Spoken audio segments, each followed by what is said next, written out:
சொக்கநாதன் பெற்றெடுத்த பிள்ளையாராம்.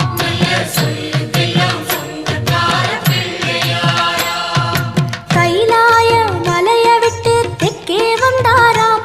இந்த பிள்ளையார் பட்டி கண்டு இருந்து விட்டாராம்.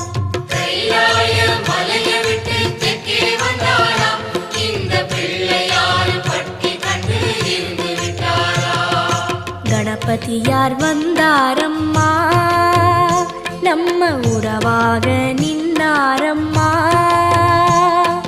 கணபதியார் வந்தாரம்மா, நம்ம உறவாக நின்னாரம்மா.